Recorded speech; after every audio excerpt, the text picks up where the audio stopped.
Got it going! With the spin of the wheel, we'll uncover our fate and stream it to you on one take. We tend to be loud and we fight quite a bit, but it's an unscripted show, so you get what you get. If we stop to right now and we just walked away, we'd be back here next week, cause we just can't wait to play.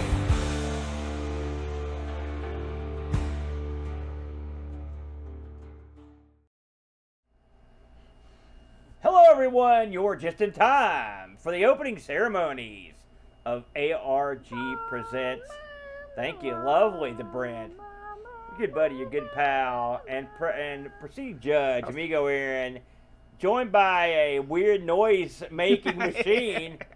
Not since the guy from the Fat Boys has a man of this girth made the noises that dumb. I give you the Brent. Oh, God. That's the worst. You're horrible at your job, the Brent. It's true, it's true. Welcome, everybody, to a special week of ARG Presents, because this week we're going for the gold. The gold! Oh, is that what makes it special? That's all it takes? That's what makes it special. Because we spun the wheel, we made the deal last week, and as suggested by Chris Folds, by the way, Chris Folds, incredibly athletic man. Oh, just like us. He's the perfect guy to make this suggestion. when he wanted us to play games that aren't from Epics. So we're calling this episode Games. Well, you are. Well, that's all I got. By the way, good luck making a thumbnail for Games. Even the AI puked on that one. By God, we're going to do it anyway. Now, before we get into the games, we had a few ground rules, really one ground rule.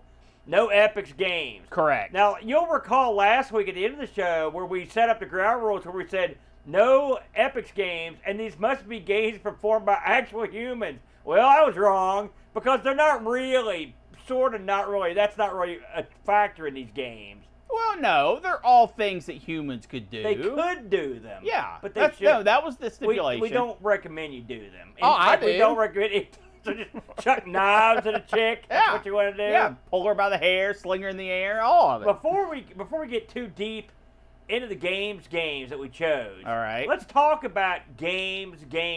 When we say games, we mean games that are the old multi-event fun time games. Yeah, now, mini games. Now, collection. Before we talk about games that aren't from Epics, are you enjoying when these games came around? Are these the kind of games you enjoy? These multi-event games? Was this your bag? Yeah, they're good.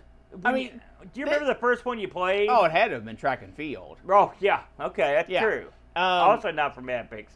I think games that have events, and this goes as far as, like, to say your Mario parties, even your stuff like your Wario WiiWare type stuff. You're right. You're not wrong, but I don't think of those as games. Well, but you're not they wrong. are. You're talking. There's a line between games and mini games. Yeah, you know what the line is? If you go with the games thing, as you're calling it, it means you don't have to do as many. That's it. That's the only stipulation. Well, no, the Olympics is only made up of so many events. Yeah, hundreds. Once you got them all covered. Hundreds. The big ones, it's like 4 or 5. Exactly. That's my point. There are literally hundreds of Olympics events, but they're like, running? Yeah. Jumping? Well, you're not wrong. So when I was a young whippersnapper of a boy, God, okay. I used around the turn of color TV. Would you stop? Oh, sorry. I did have a black and white TV for years. Exactly. But I used to babysit the neighbor, and they had an Atari 800, or Atari 400. They upgraded eventually to an 800. You didn't babysit them. I did. I babysat that whole family for years and years. But the older one is just as old as you. No, he's not. He's a little bit younger. What are you going to I'm go sorry. back and stomp on Go my ahead. memories? Go ahead, dream killer. Anyways, I used to babysit for the neighbors. They had an Atari.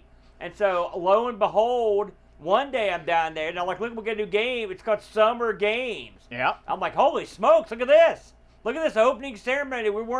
Because back when this came out, you weren't used to, even track and field didn't have a cool opening ceremony where they released doves and crap. They lit the flame. This was a big deal. And then they didn't. Then you entered multiple players. You could have 4, 5, 6 players sometimes. depending on what you're playing, then you get to pick the nation's flag. Or you can pick the Epic's flag if you hate all nations. Put your name in. This seems pedestrian by today's standards, but at the time, this was a novel concept in gaming. You know, it was different. Because was Summer Games the very first games game? No, God, no. If we go way, way back, like I would say something like Decathlon on the Atari 2600 would be one of the earliest games I could think of. Can you think of one earlier than that? Well, Herbert Goes to the Olympics was super old, 81, 82. I don't know when Decathlon came out, but I'd say you're in the same ballpark. So games weren't new, but having cool ceremonies and cutscenes, that was a lot of fun and made it a lot more interesting. In my opinion, I'm going to throw this at you. In almost every game situation, one thing you can count on is that the controls are going to be jacked up, like perpetually. Your thoughts? You mean like broken sticks? Well, I mean, well, yeah, in some cases, but I mean, part of the game is the controls not being normal controls that you would expect to master easily. How about that? Oh, you mean complicated controls for the sake of being complicated? Yes. No, I completely disagree. I Okay. think they're bonehead easy 90% of the time. Really? Yes. Yeah. You're kidding me. No. Because I think you're dumb. No, okay. That doesn't make any sense to me. Have you ever played any of these games? Yeah. I mean, most of them are hit button to run, hit button to jump. So what if you're playing like the bike race on Summer Games, for example? Or what if you're playing the gymnastics event or the log rolling? Are those just brain dead easy? Which button do you push to roll to roll the log one way? How do you dismount on the vault? Hey, you see my point here? Sure. We'll pretend that I do, because I think most of those log rolling makes complete sense, up and down to spin it one way or the other. Cycling, you're spinning the joystick in a circle. What was the other one you mentioned? One of the gymnastics. That's or figure skating. Yeah, usually those are, you have to know in advance what the position is. I mean, for every track and field or decathlon, you've got a World Games or a Games the Summer Edition, where they put in some jacked up controls to make that part of the game. Did you have a favorite amongst the home computer games? Probably Winter Games. Really? I preferred Winter over Summer. The hot dog event in Winter Games is amongst my favorite activities among all the games, and I don't know why, but it very much sticks out in my memory. Now, when it comes to like because listen, you've got all the Epics games, Summer Edition, World Games, California Games. They made a ton of these. Yes. Then you've also got track and field and the arcade events games, right? You know, you almost covered one. What was that one? The Combat School. Yeah. Combat School is you are a new to the Army, a recruit, and it's putting you through obstacle course and different strength testing stuff. And then the end is like you go on a mission. Yeah. So it's a little out there, but it's a fun one. If I played that, the event would be, how quickly can I go AWOL? That's what the event would be. How many of my commanders do I have to shoot to get out of here? Yeah. And then, so you've got those. Then you've got stuff like you wouldn't even think about, like your skated dies or your 720s. I think they would fall into that ballpark where you've got that going on. I would agree with skater and die. They are sports. But I would not agree with 720. Really? Because 720 has an overmap that you can still perform activities and advance the game. That's up to discretion. But so, with all that said, I want to talk about the type games that don't fall into any category that are realistic human sports. Okay. You mean like what we did today? Right. So, for example, I played a game called Purple Saturday. I always picked that weird game. It was like a games, but it's like with aliens and spacecrafts and crap. Right. You ever heard of that one? No. Then there's James Pond and the Aqua Nuts. Me and Bo tried this one time. It's all the James Pond characters in Olympic style games, but they're all fishes and frogs and Sure. crap in the water. Although for some reason it's got a trampoline event, but there you go. What about the superhero one? What's that one called? Where you're knocking down buildings and you're fighting Godzillas and you're running at light speed. What is that? I've never heard of that one. You don't know the name? No, I see it all the time. I'll look it up. You keep talking. Well, I mean, so there is the game stretched on to leave the terrestrial games and become weird, just other weird stuff. Now, I knew right out of the gate when I was going to be playing for this one. This was an easy choice for me because this is what I was familiar with. Aside from Combat School, did you have any other ones that crossed your mind? I mean, yeah. I was going to play the superhero one. The one I can see why you didn't play it because you don't know the name. But there are a lot of games out there that fit this bill. Yeah. That are more modern, and I didn't really want to go down the modern path. Yeah. Which knocks out a lot of games that I enjoy. Your Mario Parties, your WarioWares, that type of stuff. Your lame or fair. By the way, all the Sonic and Mario, those guys have also been in their own games. Mario and Sonic go to the summer games. They went to the winter games. They went to both those sets of games. Did you ever try any of those? I had them on the Wii. Yeah, Mario. The first one I played a ton. Yeah, so they're not bad. They translate well to the controller on the Wii too, because you can do all kinds of crazy moves with it. So, I thought this would take me only a moment to look up. There's no time for live lookup. It is crazy that I can't find this, but yes, there is a superhero game. I believe the title starts with an N. That you catch rockets. That's one of the events, and then so the rocket shoots down, and you've got to hit the buttons to catch it, and then you throw it back, and it's how far you throw the missile. Yeah, there's all kinds. Interesting. So you bypassed Combat School, and you also bypassed this made-up superhero game. Boy, what did you end up picking this week, Brent? I'll let you lead the dance. Well, can you remember what you picked, Brent? Why don't you see if you can remember? I can definitely remember what I picked, even though I don't want to. And I picked Circus Attractions. This was You are a circus attraction. Thank you. Made it easier. The bearded woman. Circus Attractions is a 1989 game.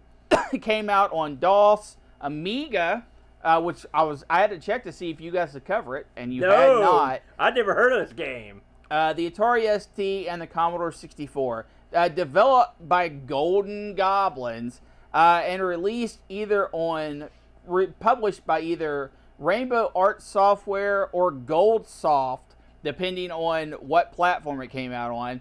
This was a game that I had never heard of before. And I was like, oh, I think I found us another little hidden gem. How'd you come across this exactly? I just researched and dug down deep into games that were like this. Yeah. And I thought, this is a perfect concept for one of these mini game, event game type things. Yeah. I'm in. I'm in. I didn't even play it. I just said I'm in. I picked it. Bam. I kind of figured you didn't play it first.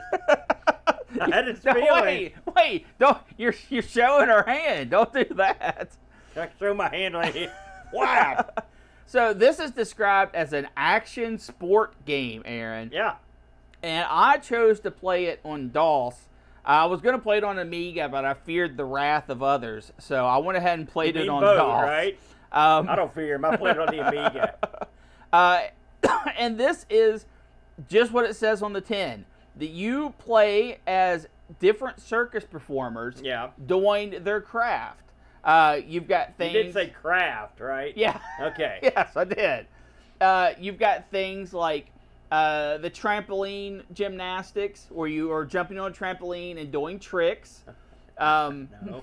Well, keep going. And there are all of these games typically have collectibles that you could also do, and the goal of the game is to acquire the most points. Yeah. And different things that you do acquires you more points. And it has kind of an interesting mechanic where if you're playing through the campaign mode or however you want to, where you play all the events, you can redo an event like you have lives. So you have like 5 lives. So you can redo any of the events. But once you use up all your redos, that's it. You've got to go with what you get. Yeah. Won't take long. So let's just go over the events real quick. You've got trampoline. Yeah. And the point of trampoline is you're bouncing on a trampoline. Now, not one of the cool, what you would picture in your head. This is like the small, you'd have it like your high school gym trampoline. It looked like the one I got for the boy a couple years ago when he was like 4, and it fits in our house, a tiny little thing. Yeah. So you've got, and we'll go into more details here in a moment. Oh yeah, 'cause the devil's in the detail. You've got tightrope, so it has, you're walking on the tightrope and you're doing the gymnastic They type should call that moves. event commit suicide. I'll be honest with you. You've got juggling, Yeah. where you are juggling balls, but then you can also have extra items tossed to you. You've got knife throwing, where the woman is on the spinning platform and you're throwing knives. They should call this event commit murder.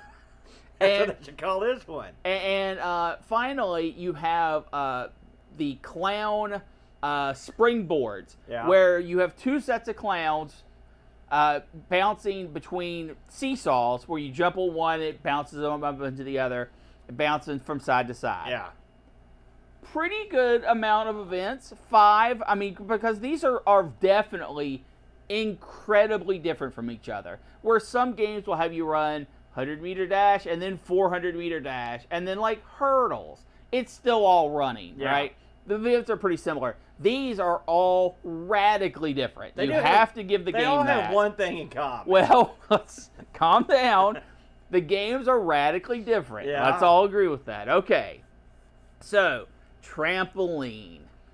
The problem with trampoline is it's very difficult to jump up and down. Can you explain trampoline to me? I can try. Is this you playing the video we're watching? Yes. I thought it might be because of the suck.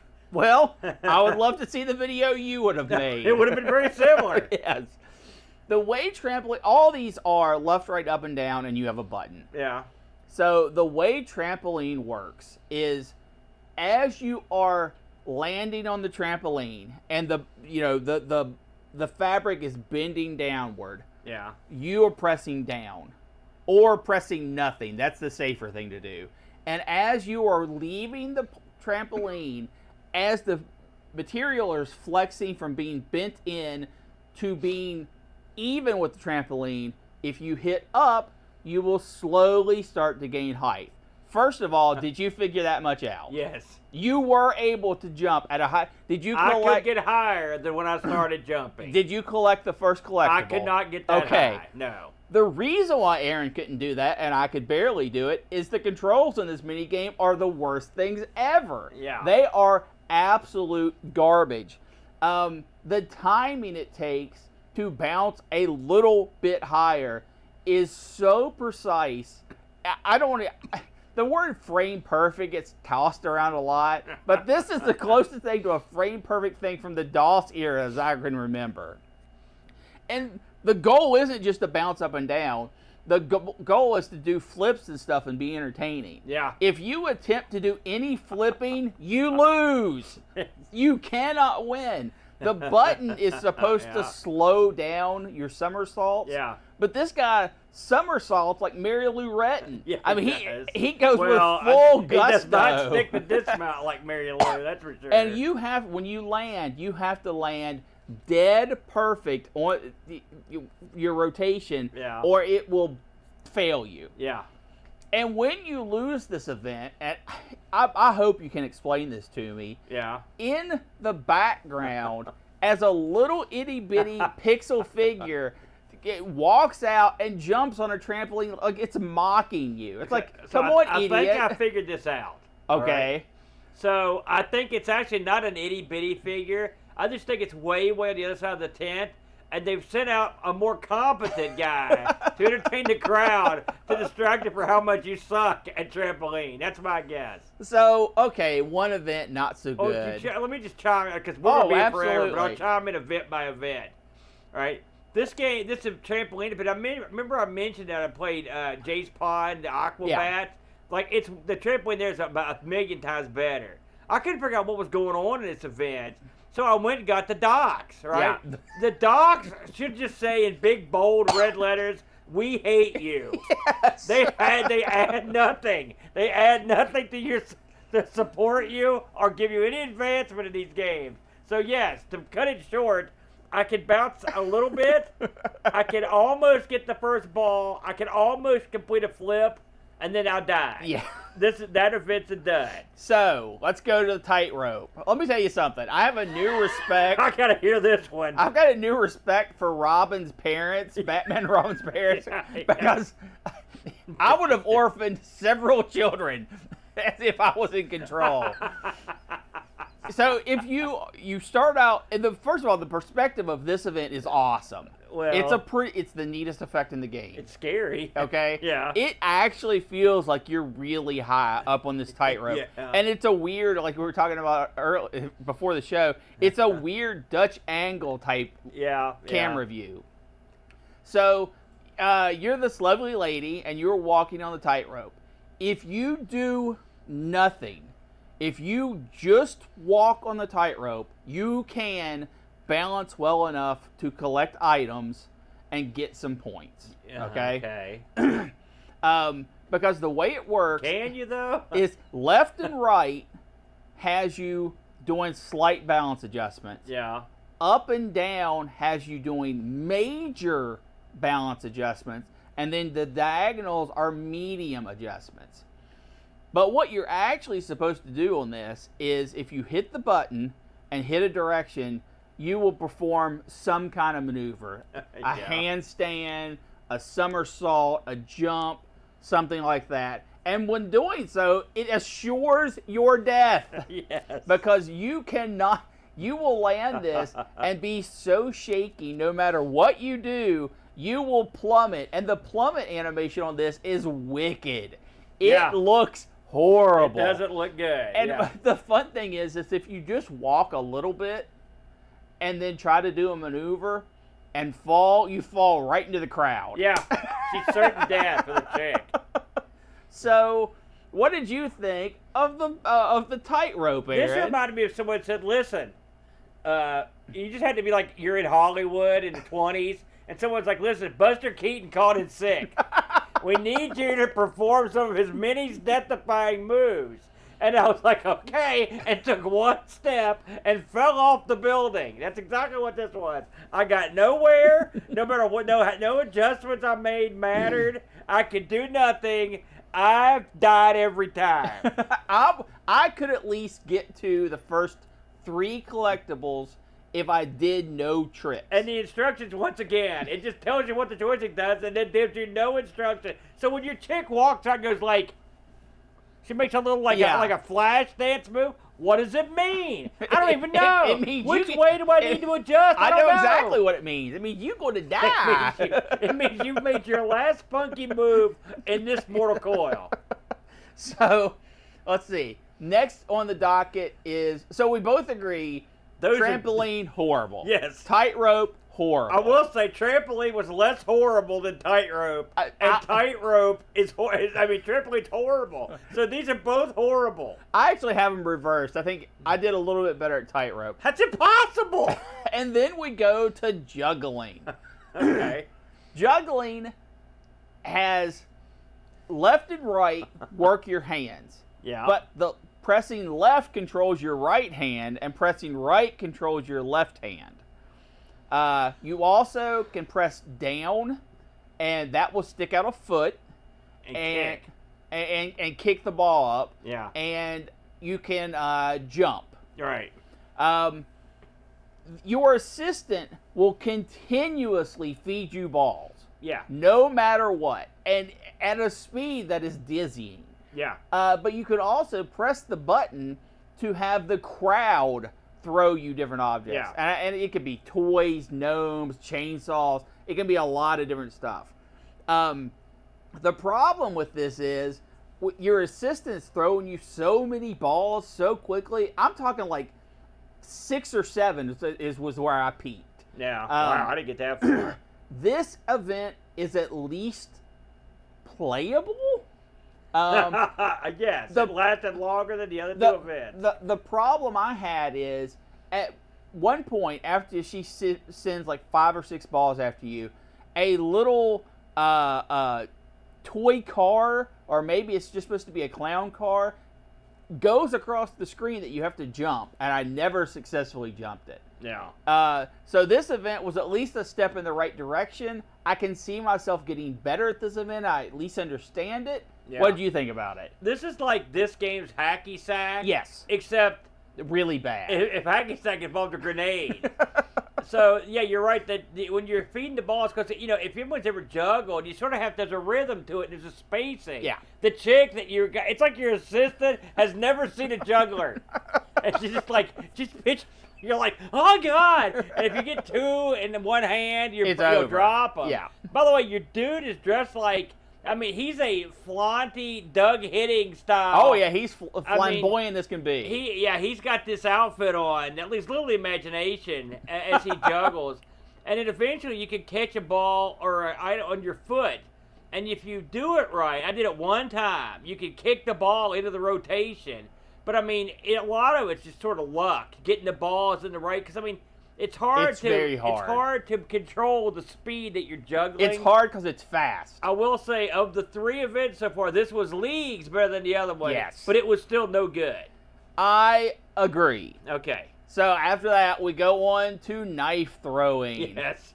Knife throwing is by far at least the easiest to understand. It gives you the perspective behind the shoulder. You're throwing the knives down range. Yeah. You have a target, up, down, left, right, moves the target, and you have to throw it and hit the empty space and not hit the girl. You get bonus points the closer you get and more death-defying your throw is. Let me tell you something. I think the assistant from juggling, we must have put her on the board. Yeah, because she had it coming. It is, you get to hit them once, and the game's like, okay. Yeah. But if you hit them a second time, they fire you. They do complain when you hit them. Yes. It will. I think that's justified. Yeah, I think so too. You just stabbed me. Ow. Yeah. This is a very doable event. But first of all, I didn't think it was very fun. I never got through all my knives, but I could usually get about 5 or 6 in. Yeah. What did you think about knife throwing? You left out a couple key elements here. Oh, okay. So when you've got another assistant that hands you knives. Where do they get these geeks? So this assistant will occasionally not hand you a knife, but would hand you dynamite. That is true. So if you grab the dynamite, you explode. But if you don't grab it, she explodes, and it keeps giving you knives. So that is an element that I enjoy, watching her explode. The knife throwing, is there aiming? Yes. No, I mean, there is aiming, but can you actually throw the knives in a way that you could time it? Maybe. Yes. I did fairly decent. The one thing at I it. did do was shoot all the extra crap on the screen, and also if you feel particularly froggy, there's these 2 goose that are spinning the chick on the wheel. You can clout one of them. You can hit them with That's the knives. good for a laugh. But this was of the events so far. This was the most like an actual game. So this one has moved in front of juggling, because I mean this felt like there was something. This and juggling are pretty close. If you said you liked juggling more, I wouldn't fight you. But I had more success at this than I did juggling. Fair enough. And last, we've got the trampoline, or not the trampoline, the seesawing clowns. Yeah. This event has you controlling the clowns, going back and forth on the seesaws, collecting items in between or above you as you go. You jump on one, you trampoline, the other guy will jump straight up in the air, and then you determine when you want to go left or right. The controls on this are jump with a little bit of force, a medium amount of force to be in the diagonal, or full blow send it. The problem with this is, first of all, the controls in all these games are absolute garbage.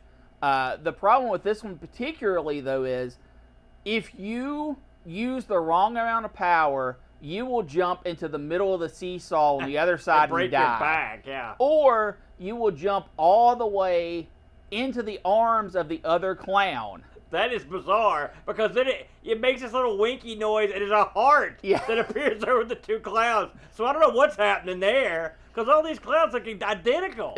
So what is going on there? I don't know. So now one thing about that is, if you're going to jump into the other one's arms, you can hit the button and the clown on the seesaw you are approaching will jump to the other side Yeah. of the seesaw and you can continue on. That's an element you have to use. Yes. Because otherwise, so there are multiple ways to die in this event. Yeah. Okay.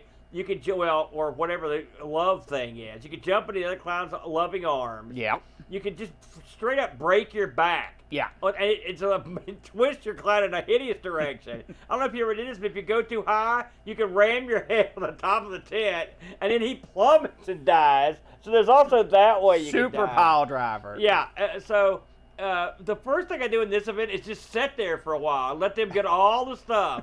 Then I take my chances and jump across. Now I managed to get back and forth 3 or 4 times, gathering stuff. If you wait too long and you just keep jumping down, you'll break the teeter-totter. Yes. Which is another way to die.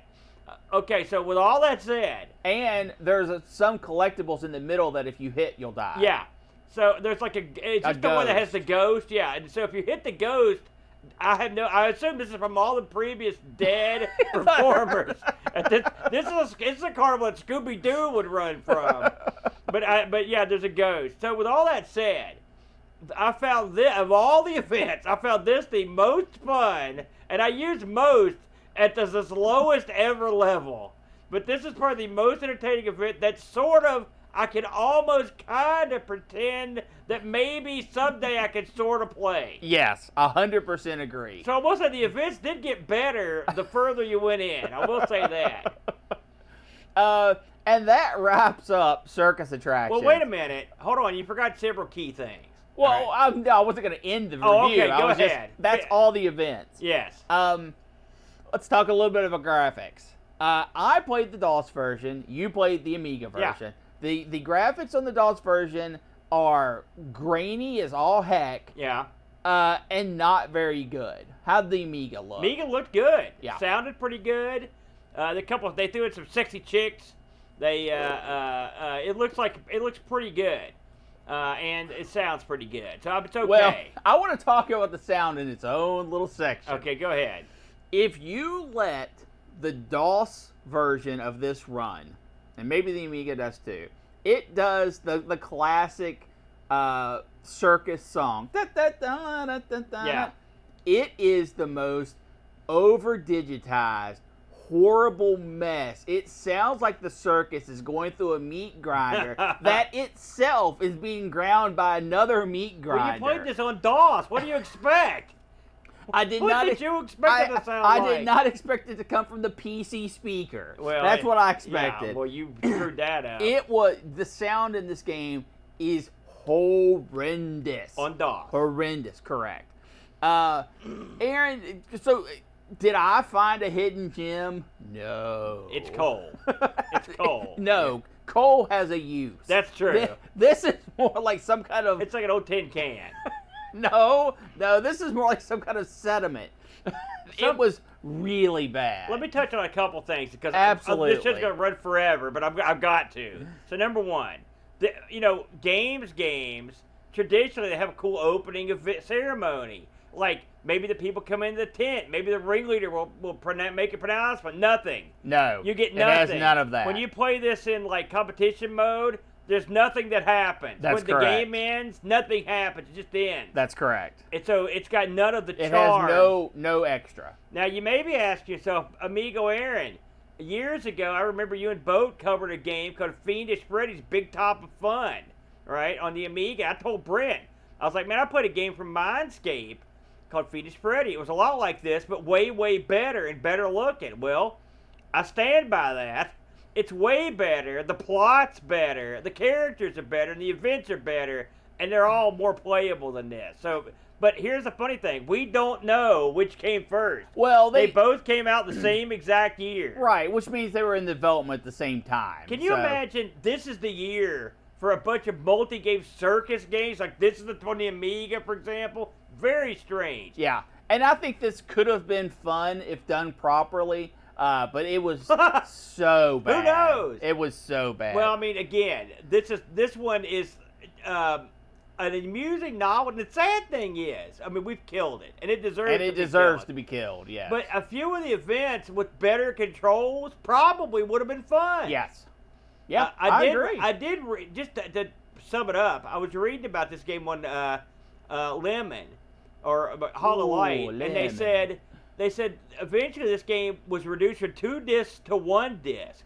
So I wonder if there was any additional stuff on the Amiga was just yoinked out. And I don't know which version I played because I played the WHD. So if you have the 2-disc version and it's got extra stuff, I'd like to know what it was. I mean, unless it's better gameplay, I don't think it matters. Secondly, me and Bo just covered a PD game that appeared on this magazine called Amiga Fun. And this game also appeared in Amiga Fun as a giveaway, apparently, at some point, long after it had went away. So I thought that was kind of wacky that we just recorded one episode of Amiga Fun. Here's another one. Yeah, and I'd never heard of Amiga Fun until now we had 2 games. I think 3 is probably overcharging. I think Amiga Fun is an ill name for this game. So, Aaron, I admittedly brought forth a stinker. Boy, you did. What did Yes, you bring did. forth? So when this spun up on the wheel, I knew right away. I think I even mentioned it to you today. Did. I was like, I get the perfect game for this. Because it's a game that I always liked this game, and it irritated me that no one ever talks about it. And it's a little game called Caveman UGH-lympics. Or, if you're on the NES, the Caveman, it's called the Caveman Games. It's a much lamer name. It is. The Caveman UGH-lympics. Now, what we've got here on the show is the NES version. I played the DOS version, but I did also look at the C64 version, so I'll chat a little bit of all three. And you played this on the NES? So yes, we'll NES talk about is what that I covered. too. So this was released, as we mentioned, C64, DOS, and the NES. The C64 was the lead on this in '88. DOS came out in '89, and NES came out in '90. I guess it did so well in the other two, they were like, let's give the NES a shot, but not much of a shot. The only advantage NES has over this is that it will play 6 players. The other version will support 4 players. So the premise of this game is and you watch it because this thing has an opening. As the title screen comes up, you see a guy who looks like he's right out of the decathlon running with the torch. He's running. He runs up this to this podium. There's a big torch. He lights the torch, and right when he gets ready to light the torch, the logo for the game falls on the guy, smashes him, and then a caveman comes out and does a moronic dance. Yeah. A hilarious dance. I will say, like I said, I played the DOS version of this, and DOS beeper music fits this game perfect. It's one of the few times ever that they got the music right. Although the C64 music is like very, very good. So this does have you in the titular role of a caveman, and you're performing in the Caveman games. The first thing you do when you fire this game up is pick your caveman or woman, and you've got a choice of 6: Vincent, Gronk, Crudla, Glunk, Thag, and Ugga. And they each have in the game a long, like 2 screens of description of their background. It's all hilariously done, including quotes, which are funny. And the only 2 you really need to know is Gronk, which is this guy with like a hair that hangs right above his nose. He's great at every event. And Vincent, who's the smartest caveman in the game, stinks at every event. And then the other ones will have specialities. I like how they did that. But it's funny to read the little descriptions. They're definitely worth your read. And they're all in game. Yeah. So the manual for this is also well done. The events are just include little quotes and tips from this guy named Blorg, Midas Touch Blorg. He's a trainer, and he'll give you little idiotic caveman tips and caveman slang. So once you start the game, you can, of course, your choices are at practice, competition, or high score table. Yeah, Hall of Fame. If you play practice, you can just practice the same event over and over. If you play competition, there's an opening ceremonies where the caveman comes out, and he comes out with a torch. He walks up to like a podium with the torch, and instead of lighting it, the torch goes out, so he just takes the club and just beats the podium to death while the other cavemans cheer and dance around, which is real funny. And then you begin the events. This game has 6 events. We'll go through them real quick but I think they're pretty clever. So the first event, this is the one that got my attention right away, is the mate toss. Yeah. So in the mate toss, you drag your mate up to the circle of rocks and spin her like you're a hammer throw.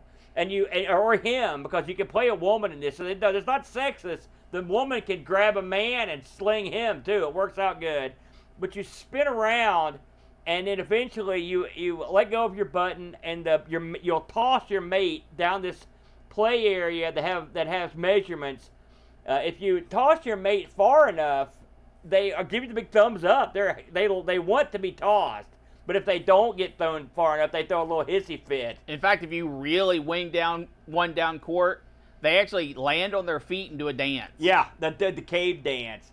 This is a pretty simple event. The one thing that'll happen, though, is that you'll get off kilter, which happens quite a bit. But you basically spin your joystick around, let go of the button. It's easy. What do you think of the mate toss? Yeah, it was good. It was easy to control once you figure out, you have to do a 360. Yeah. The angle up and down is a little sporadic, but easy enough to hit. Yeah.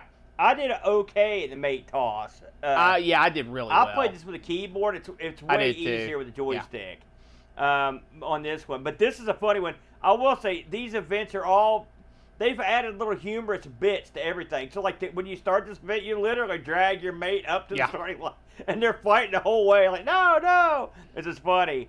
The next event is the saber-tooth tiger race. So in this event, you're pitted against another caveman, and the goal of this, so at the top of the screen you see your caveman, the other caveman. At the bottom screen you see a saber-tooth tiger.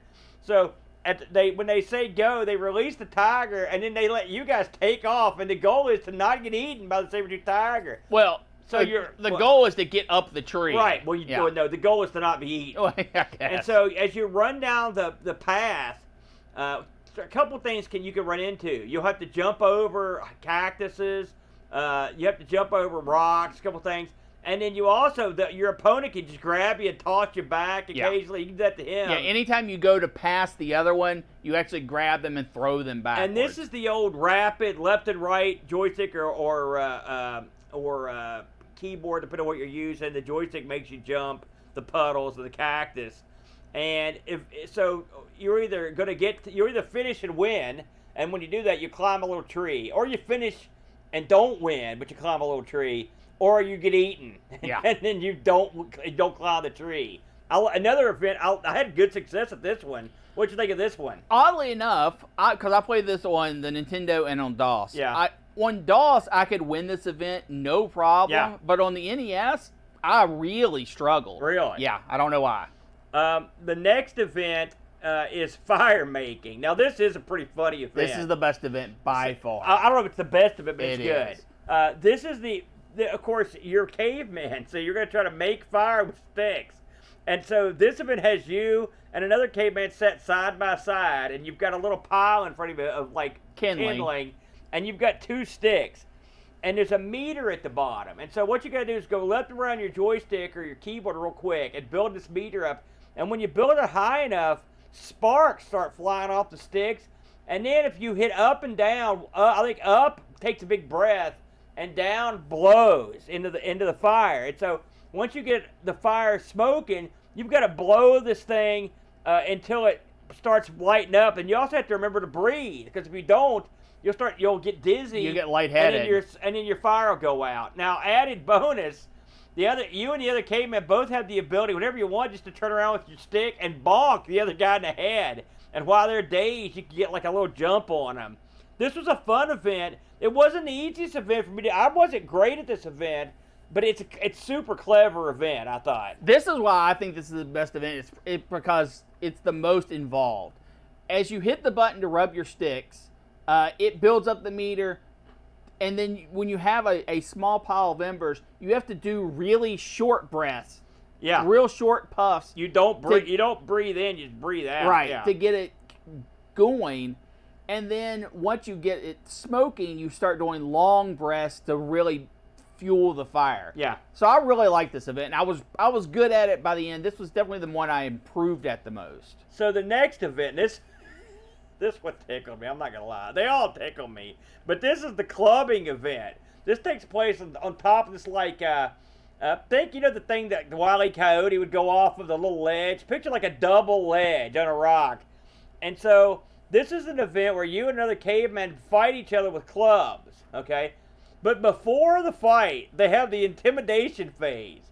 And the intimidation phase is this: you and the other caveman do these stupid dances. I mean, it just tells you this in the instructions, just like go bananas. Yeah. And it's what you do. And if your dance is better than your opponent's, he'll slightly back up because you've intimidated him with your dance. The inclusion of this filled me with delight and glee because it's so stupid. It is a stupid thing, but it's funny. Then the clubbing begins. Now, I'll tell you something. I wanted to love this event, but I've never, and I've played this game many times, I've never been super great at this event just because I've had trouble getting the moves off. The instructions make it seem so simple. Push the joystick up and then hit the button. You'll hit them on the head. Hit the button without hit them in the face.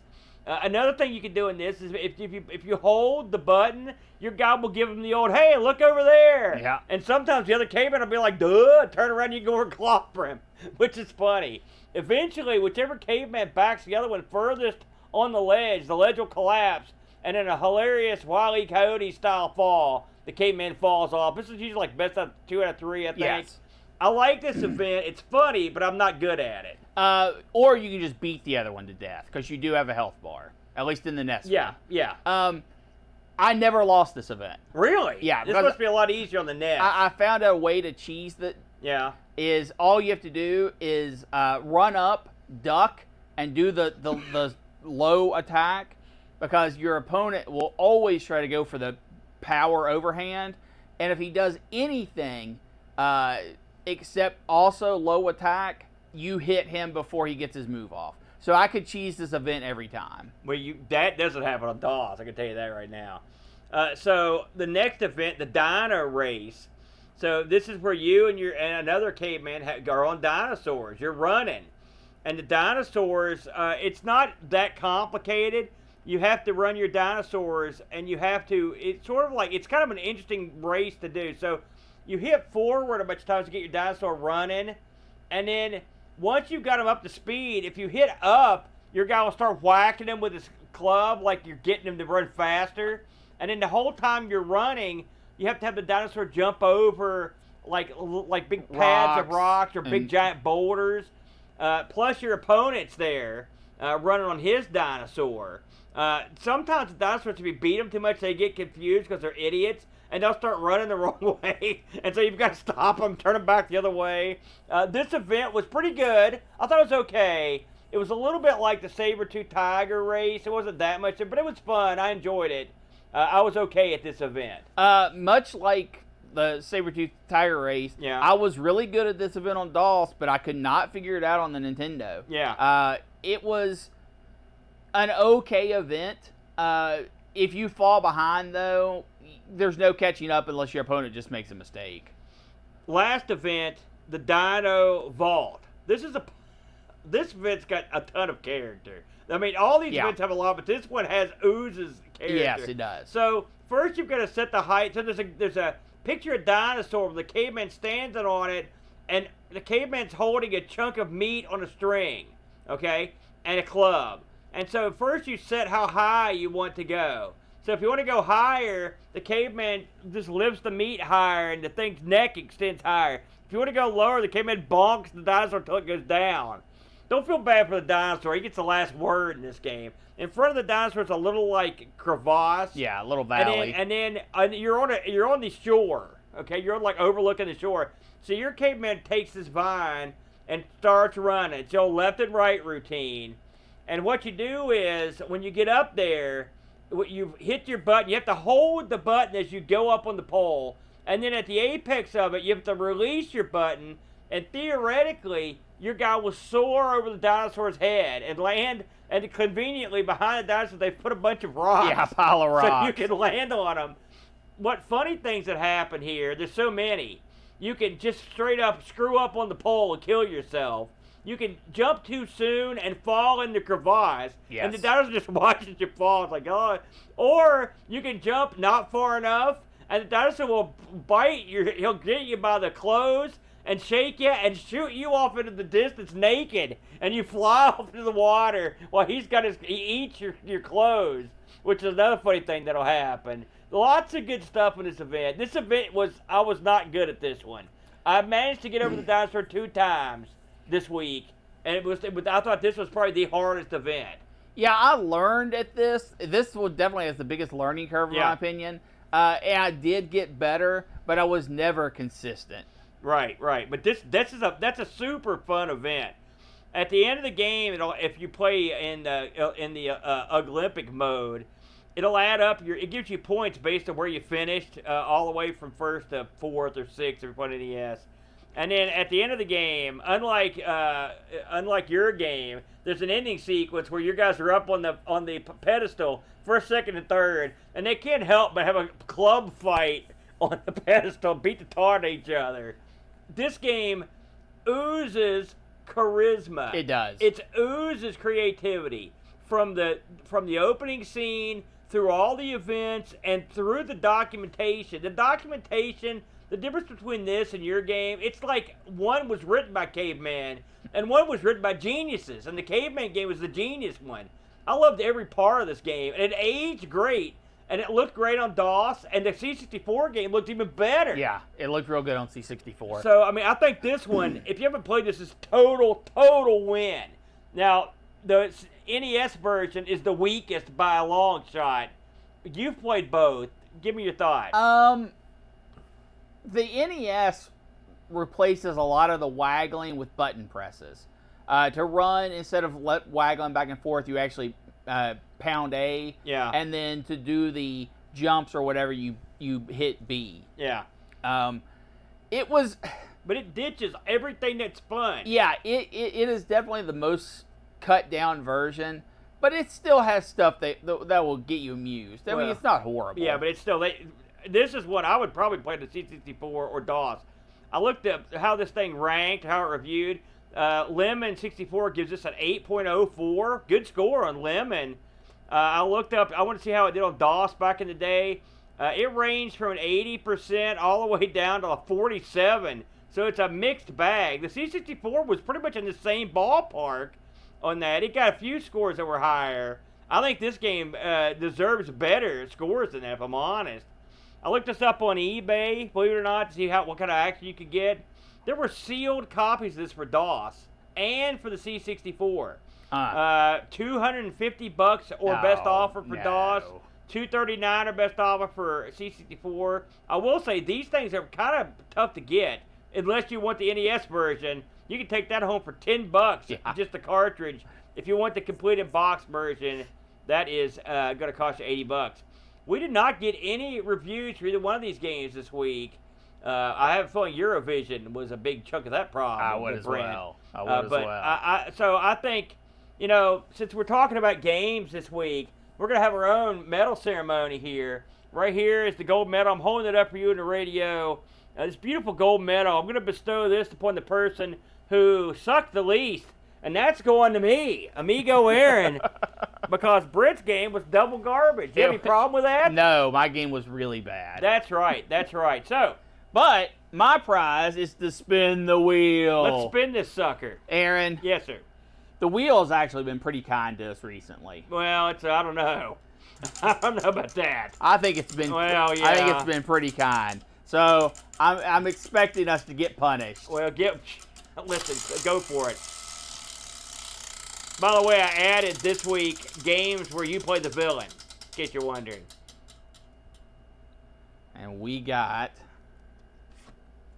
The winner is Bad, Overhyped Games from a man who knows all too well about these sorts of things. It's Dean Bent. Dean Bent suggests Bad, overhyped games. So I'm assuming We've this covered is. so many of these. I'm assuming this is like your robot fighting game thing. Who's You mean Rise of the Robots? That's the one. Well, you are. Did you write the book for your Circus game? I'm starting to think that you did. So that will be in a few weeks. So let's talk about what we've got coming up, the Brent.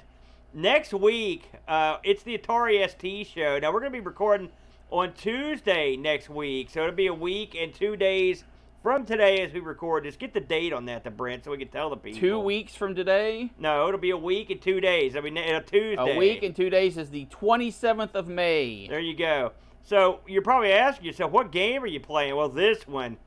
Holy smokes. I mean, when this one came out, I'm like, okay. So the game we'll be playing next week on the Atari ST show, Rodney versus KFC.